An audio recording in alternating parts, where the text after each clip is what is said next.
Hello friends, and welcome back. In the previous lecture we discussed about the general extraction procedure of coumarins, wherein we discussed that they can be first defatted with the low polarity solvents like hexane or petroleum ether in order to remove the lipids or the pigments, that is largely chlorophyll, and then it can be extracted with the suitable solvent in which the coumarin is specifically soluble, and that extract can be further partitioned with different solvents in increasing order of the polarity, and the fractions thus obtained, which is particularly rich in coumarins, can be subjected to different chromatographic techniques in order to isolate the specific or the individual coumarins.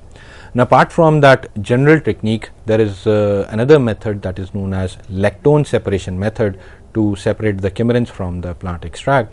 And in the previous lecture we also discussed that coumarins have a specific property that under alkaline conditions their lactone ring opens up, and whenever that open ring structures are exposed to acidic conditions, the parent or the original coumarin structure is regained. So this property is largely exploited in this lactone separation method, wherein we prepare an alcoholic extract of the plant, and this alcoholic extract is treated with or mixed with dilute alkali solution.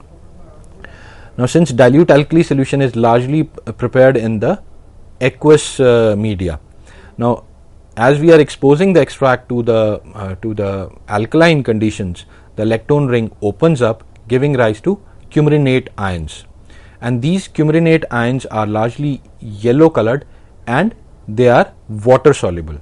So as you treat the extract with alkali, the lactone ring open up, giving rise to coumarinate ions, and these are water soluble and they get solubilized in the dilute alkali solution.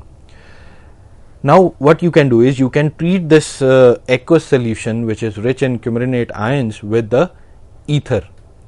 Now, ether basically removes the pigments or the lipids or waxes and any other interfering compounds that are soluble in ether from that particular aqueous extract.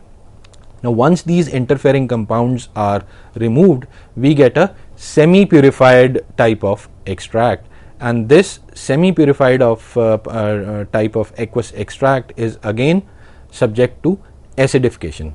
Now, once you acidify this particular aqueous extract, again the coumarinate ions undergo lactonization and you regain the original structure of the coumarins. And from this extract that is largely rich in coumarins, individual coumarins can be further purified by using chromatographic technique or by crystallization. So this is basically how this important characteristics of coumarin, that is on treatment with a base, the ring open ups, and on acidification they again regain their original structure, is also utilized in extracting these coumarins from the plant matrix.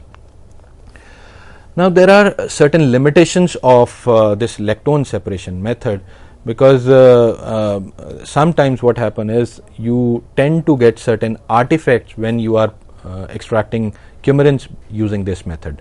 And how these artifacts are produced? Either by chelation. Sometimes what happens is whenever you expose your coumarinates or the aqueous extract that is rich in coumarinates to an acidic conditions, certain chelates are formed with those acids, and these chelates are more stable in comparison to the parent coumarin. So whenever these chelates are formed, the original coumarin structure is not obtained. So a sort of artifact is formed. Now artifacts are those compounds which are not originally present, but they are formed during certain processing steps or the processing methods. Second method by which these artifacts are formed during lactone separation method is ester linkage hydrolysis. There are certain coumarins which are having ester linkages with their side chains or with their sugar molecules.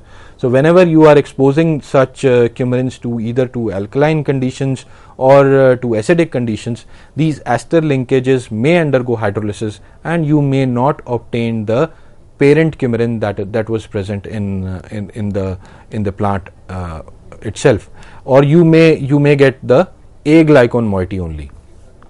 Or sometimes the coumarins with epoxide group, they also undergo hydrolysis or opening of the epoxide side chain and lead to certain new type of coumarins which were not present in the plant originally. So these are certain limitation of lactone separation method. But yes, if you are utilizing this method with all precautions and whatever have been mentioned during in that particular method, that is the treatment of acid or treatment of alkali of a specific strength or for specified period of time, you can get the purified or the original coumarins that are present in the plant. Next method is the fractional crystallization method. Since most of the coumarins are crystalline in nature, we can also use crystallization technique for their separation, and this method was developed by Spaeth. And it has been observed that most of the oxygenated coumarins, they are sparingly soluble in petroleum ether, and therefore whenever petroleum ether is added to the main extract of the plant, whether it is an alcoholic extract, whether it is an ethereal extract or an acetone extract, they causes the precipitation of the coumarins from that extract, and those precipitates can be separated, and by using suitable solvent or combination of the solvent, one can always go for the crystallization of those required coumarins from that particular extract. But this method is largely used only for those plants which are having considerable or significant amount of coumarins present in them. Suppose if a plant is having very small amount of coumarins, then you may lose the coumarins during this crystallization process, and you may not get the crystals of the coumarins. So the plants which are having substantial or the significant amount of coumarins, this method is more suitable. But again, there are certain limitations that certain closely, or I will say structurally closely related compounds like visnadin or dihydrosamidin, as you can see that there is hardly any difference in the structure of these two compounds, or we can say these are the isomeric compounds. So there is always a possibility of co-crystallization of structurally related compounds in when you are separating the coumarins by using this method. Next we have is a vacuum sublimation or distillation method also. This is also used for separation of coumarins, but only those coumarins which are thermostable or stable towards heating conditions.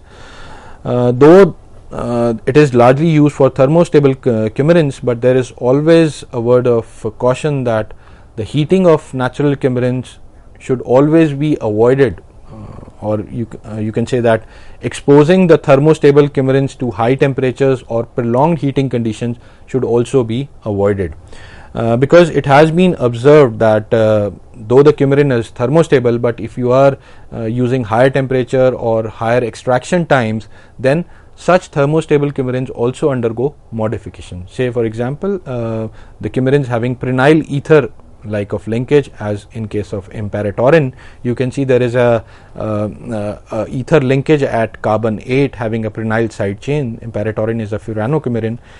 When it is exposed to higher temperature or longer extraction durations, it gets converted into alloimparatorin. So this is one of the limitation of vacuum sublimation or distillation. Likewise, another example is bergamotin. Again, you can see there is an ethereal prenylated side chain, and this compound gets converted into bergaptol. So this is how basically whenever though the coumarin can be thermostable, but if you are exposing it to higher temperatures or for longer duration of extraction exposures, then they can always undergo structural modifications to give rise to bergaptol. Though the plant may not have bergaptol originally, but since you are exposing it to higher temperature or longer extraction duration, bergaptol is produced from the bergamotin. So these are the artifacts. So now we move on to the classification of coumarins, and coumarins are largely classified on the basis of their structural characters. And on the basis of structural characters, they are classified into simple coumarins, which are having the basic coumarin nucleus, though these simple coumarins can be substituted either by hydroxyl group or by alkoxy moiety or by alkylated side chain, but they have a basic simple coumarin nucleus. Then we have furanocoumarins, as their name indicate, furan Whenever the basic coumarin nucleus occurs in combination with a furan ring, they are known as furanocoumarins. Now, depending upon the position of the linkage of furan ring, they can be linear furanocoumarins, they can be angular furanocoumarins. And whenever the furan ring is fully saturated, we call them as dihydrofuranocoumarins. Next class is of pyranocoumarins, and again the name indicates whenever the basic coumarin nucleus occurs in combination with a pyran ring, we call it as a pyranocoumarin. Again, on the basis of the position of the linkage of the pyran ring, these coumarins can be linear pyranocoumarins, they can be angular pyranocoumarins. Then we have phenylcoumarins and bicoumarins. Now, bicoumarins are the dimeric coumarins, wherein two monomeric coumarin moieties, they get attached to each other to give rise to the bicoumarins or the dimeric coumarins. Now, first we will discuss about the simple coumarins, and these are the most widely distributed type of coumarins in comparison to the other types of coumarins. And depending upon the substitution, they can be further categorized. As we discussed that coumarins are largely substituted at the 7th position. So, and as I told you that the 7th position has a substitution of hydroxyl group. In majority of coumarins, you will see that the 7th carbon is substituted with the hydroxyl group.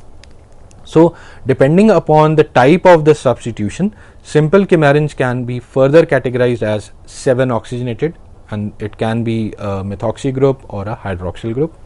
Then 7 oxygenated, 3 substituted simple coumarins, wherein there is a additional substitution at 3rd carbon. Then there is another category where there is a substitution at 4th carbon or 6th carbon or the 8th carbon. So, likewise, these are the different classes of the simple coumarins, wherein different substituents are present at different positions. Now, these simple coumarins can also occur as glycosides. These are the examples of certain simple coumarins. Umbelliferon is the most simplest form of the simple coumarin, wherein you can see that it is a 7-hydroxycoumarin. Then scopolamine is another widely distributed coumarin. It is having a methoxy group at 6th position. So, we can say that 7-hydroxy 6-methoxy coumarin. This is the IUPAC name of scopolamine. And when the hydroxyl group that is present at 7th position is having a sugar molecule attached to it, then it gives rise to the glycosidic form of scopolamine, which is known as scopoline. Now, apart from these simple structure of simple coumarins, you can see ponicimarin, which is a complex type of simple coumarin. Here you can see that again the 7 oxygenated derivative, and we have epoxide rings or the side chains attached to the basic coumarin nucleus.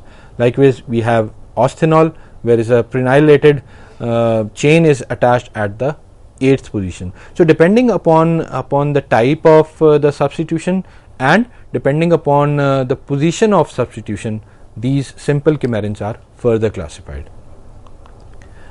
Now, we move on to the furanocoumarins. Now, furanocoumarins, as I told you that they have a furan ring attached to the basic coumarin nucleus, so they are also known as tricyclic coumarins, and depending upon the position of the linkage of furan ring.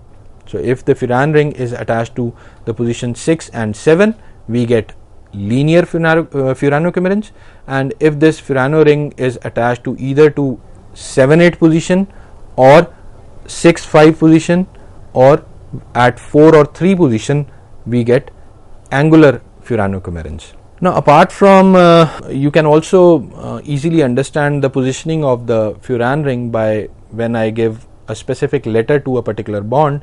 So, there are C, F, G and H bonds that are present in the coumarins, and these positions are open for linkages.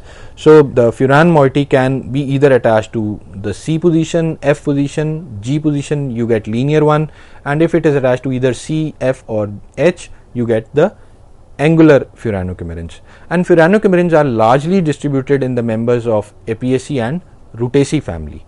And depending upon the position of the linkage of the furan ring, either it can be a linear or angular, And apart from this type of classification, furanocoumarins can also be classified into soralane type, wherein the furan ring is attached at the G position, then allosoralane type, wherein the furan ring is attached to the F position, then angelicine type of furanocoumarins, where the furan ring is attached to the H position, and furan 3,2 coumarins, furo 2,3 coumarins, wherein the furan ring is attached to the C position of the basic coumarin nucleus. So this is how these furanocoumarins are classified.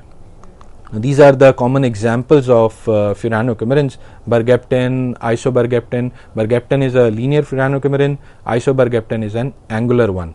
Similarly, pimpinellin, then xanthotoxol, then bakuchisin.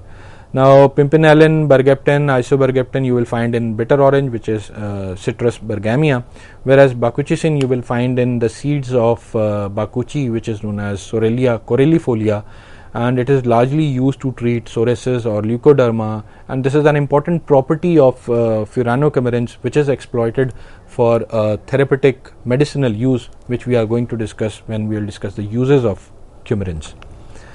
Then we have dihydrofuranocoumarins. As I told you that these type of coumarins have a saturated furan ring, and as you can see in the structure of marmesin, nodacanetin and archingelicin, you can see that the furan ring is completely saturated, though these are further substituted with different side chains or different groups, maybe alkoxy or hydroxyl groups. Then we have pyranocoumarins, and as we discussed that a pyran ring is attached to the basic coumarin moiety, and since 2,2-dimethyl pyran ring is attached, sometimes these type of coumarins are also known as 2,2-dimethyl pyranocoumarins.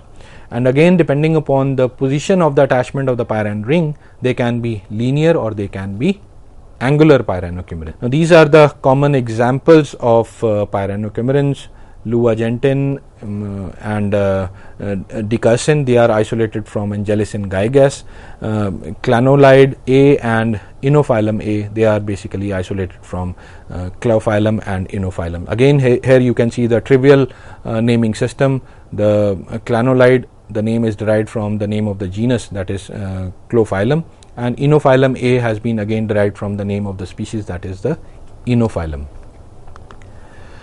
Now we move on to the last class of coumarins, that is the bicoumarins. As I told you that these are nothing but when the two monomeric coumarin units they join together, they give rise to a dimeric structure, and such dimeric structures are known as bicoumarins.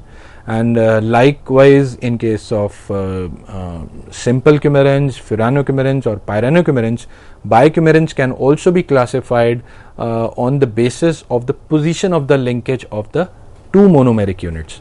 So depending upon the position of the linkage, these bicoumarins can be classified into C3 C7 linked bicoumarins, C3 C3 linked, C8 C8, C6 C8, C5 C8, C7 C7 or C6 C6 linked bicoumarins. Now apart from the position of the linkage of the two monomeric units, these classes can further be subcategorized on the basis of the type of the linkage of the monomeric units, whether that the two monomeric units are either attached by ether linkage or by a carbon-carbon bond or by a methylene group. So depending upon the type of the linkage, so the position of the linkage as well as the type of the linkage, we can classify these biocoumarins.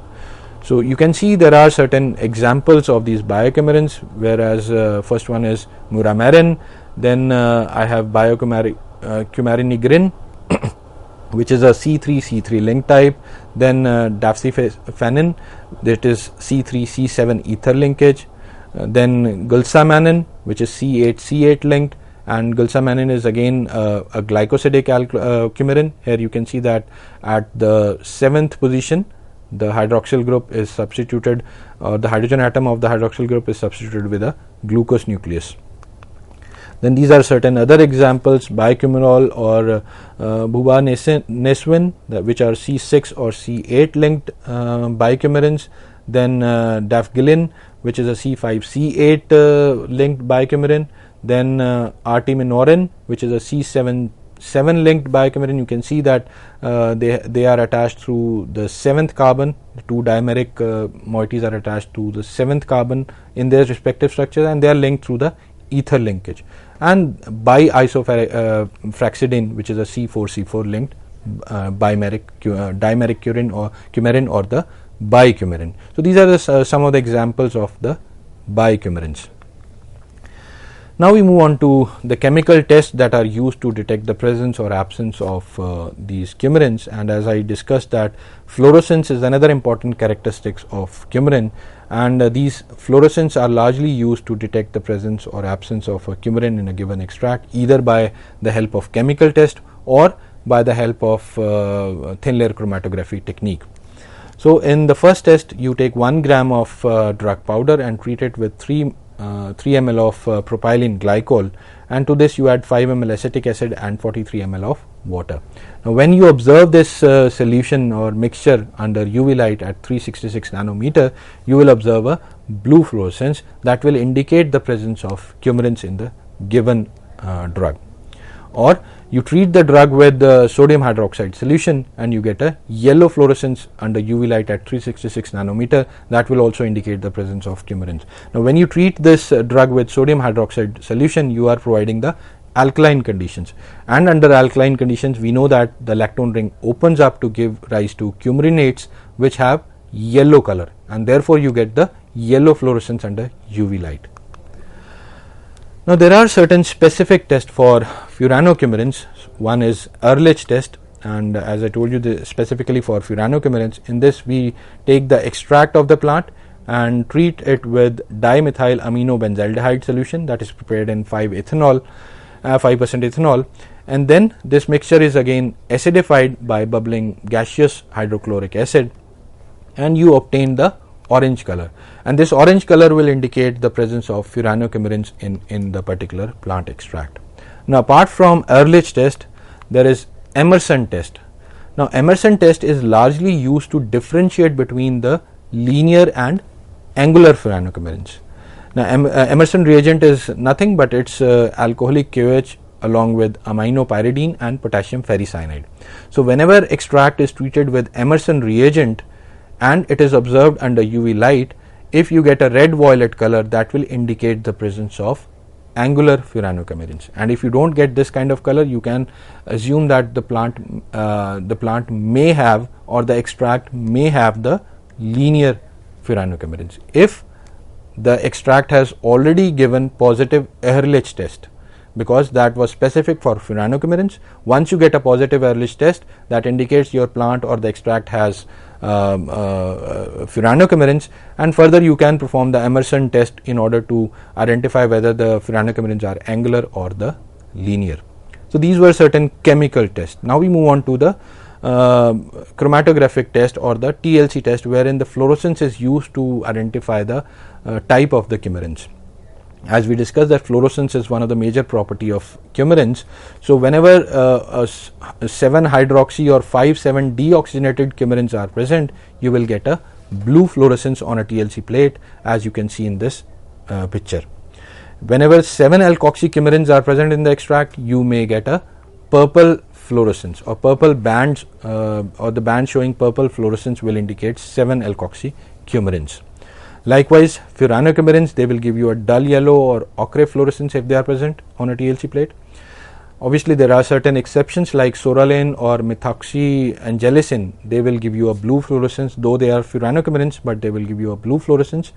Likewise, angelicin and 8-hydroxymethoxysoralin, it will give you a purple fluorescence on a TLC plate.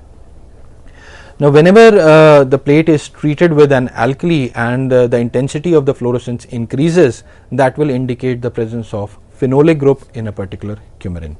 And sometimes on treatment of alkali, the color of the fluorescence also changes, and this change in fluorescence color is specific to certain coumarins. Say for example, cycorin, its initial fluorescence color is pink, and whenever it is treated with alkali, its color changes to yellow.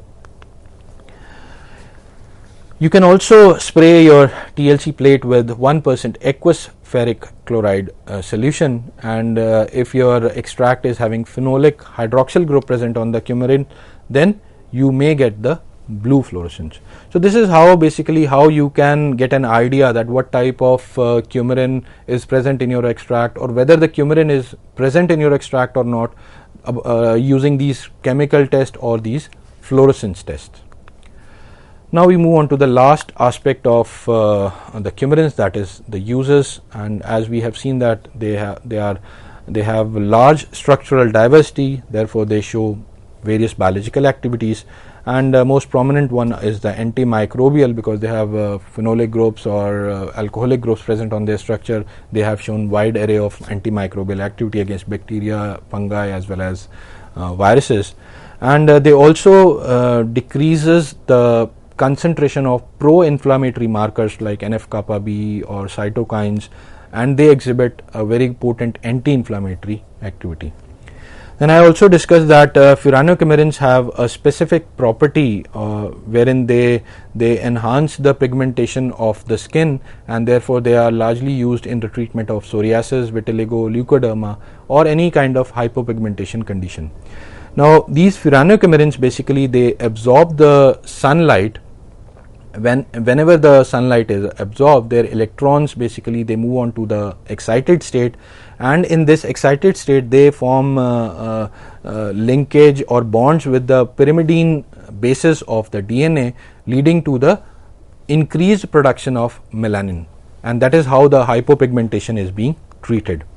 Then these coumarins are also used in treatment of various kind of cancers like breast cancer, renal cancer, or prostate cancer, leukemia, by various mechanism of action. Some exhibit cell cycle arrest. They also act as antimitotic agent.